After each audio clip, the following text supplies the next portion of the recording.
முழுக்க முழுக்க சாமானியர்களால் தொடங்கப்பட்டு 1967 முதல் மாநில கட்சியா ஆட்சியை பிடிச்ச சாதனை பிடிச்ச கழக வரலாற்றை இன்று வரை மீண்டும் மீண்டும் பல்வேறு கோணங்கள்ல பல ஆய்வாளர்கள் ஆர்வத்தோடு ஆராய்ச்சி பண்ணிக்கிட்டே இருக்காங்க. ஏதோ கட்சியை தொடங்கணும், அடுத்த முதலமைச்சர் நான் தான் அறிவிச்சோம்னு நாம் ஆட்சிக்கு வரல. கழகத்தோட தலைவர்கள் இருந்து கடைகோடி தொண்டர் வர சுற்றி சுழன்று பணியாற்றினாங்க. 18 ஆண்டுகள் உயிரை கொடுத்து ஒவ்வொருத்தரும் உழைச்சாங்க. எத்தனை பத்திரிகைகள், எத்தனை புத்தகங்கள், எத்தனை கூட்டங்கள், எத்தனை கொள்கை வகுப்பெடுப்புகள், நாடகங்கள், திரைப்படங்கள், எத்தனை போராட்டங்கள், எத்தனை சிறைவாசங்கள், எத்தனை தியாகங்கள், எத்தனை துரோகங்கள். திமுக உழைத்த உழைப்பு சாதாரண உழைப்பல்ல.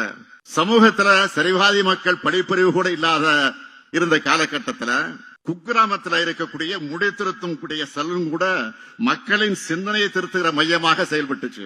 சைக்கிள் கடை, டீ கடைன்னு ஒரு இடம் விடாம திராவிட இயக்க இதழ்கள் ஒரு திமுக காரர் வாசிக்க அவரை சுத்தி 10 பேர் செவி வழியாக கேட்டு உலக வரலாற்றை தெரிஞ்சுக்கிட்டாங்க. கிராமத்தில் இருக்கிறவங்களும் கியூபா புரட்சியை தெரிஞ்சு வச்சிருந்தாங்க.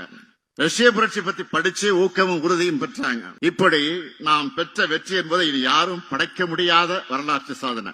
இந்த வரலாறு பற்றியெல்லாம் தெரியாத சிலர் நம்மை மிரட்டி பார்க்கிறாங்க.